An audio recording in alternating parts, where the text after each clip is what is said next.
बेलापुर गांव में इंद्र कुमार नाम का एक वैज्ञानिक रहता था। उसका पूरा जीवन खोज और आविष्कार में ही बीता, पर उसने अपनी जिंदगी में जो सबसे बड़ा आविष्कार किया था उसके बारे में किसी को नहीं बताया था। जब उसे ये एहसास हुआ कि अब वो ज्यादा दिन जिंदा नहीं रहेगा तो उसने अपने पोते को बुलाया।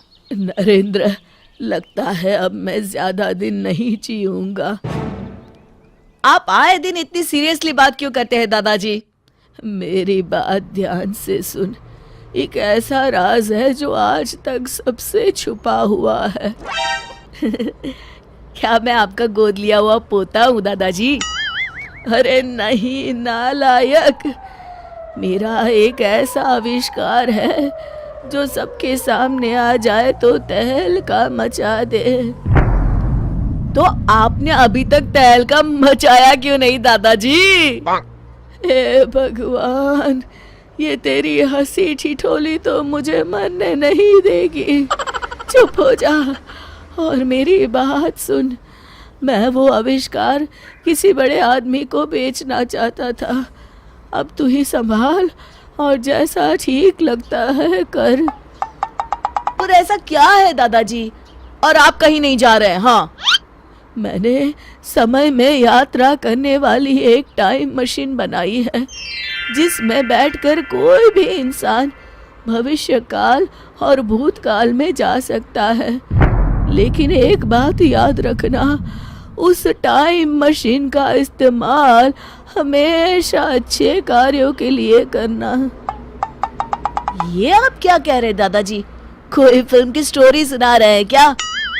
ये ले तहखाने की चाबी और ये मशीन की चाबी। इसे 3 बार आगे पीछे करने से मशीन चालू हो जाएगी।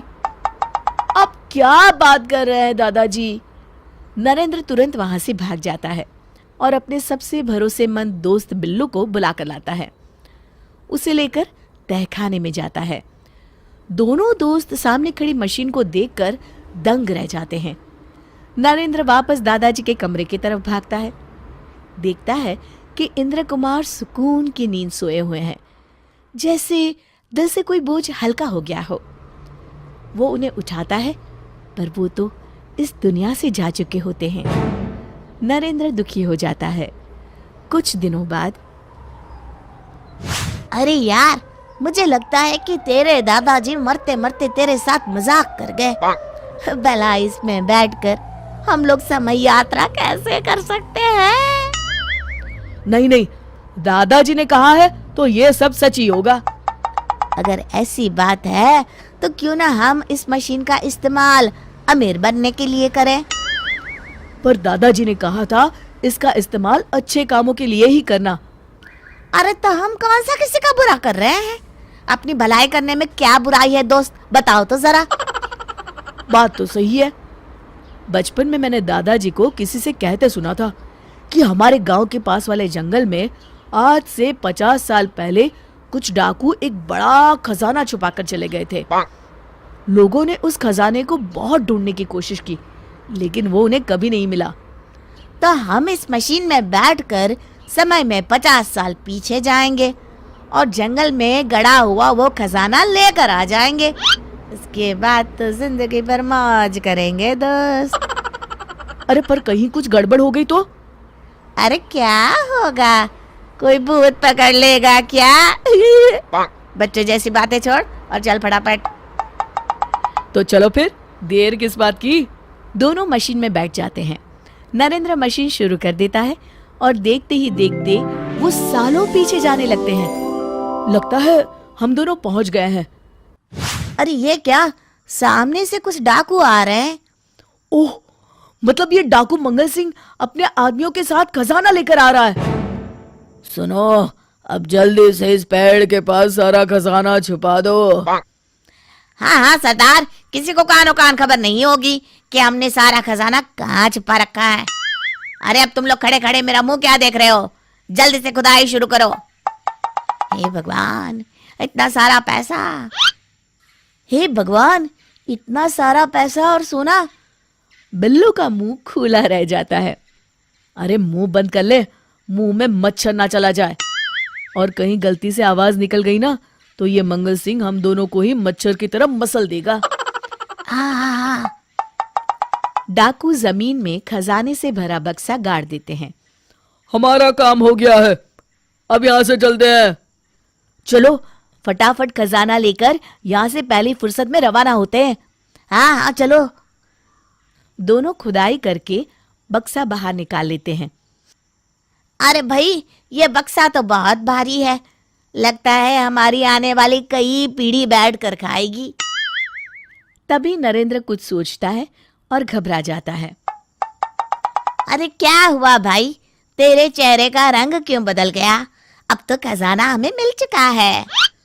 अरे अभी मुझे याद आया, मेरे दादाजी ने ये भी बताया था कि इस पेड़ पर एक चुड़ैल भी रहती है, इसलिए इस खजाने को ढूंढने जितने लोग भी गए थे आज तक कोई वापस नहीं आया।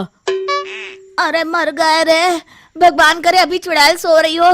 चलो भागते हैं यहाँ से। अपनी मशीन की चाबी तो उठा लो। अरे हाँ। अरे पर ये कौन बोला? दोनों ऊपर देखते हैं।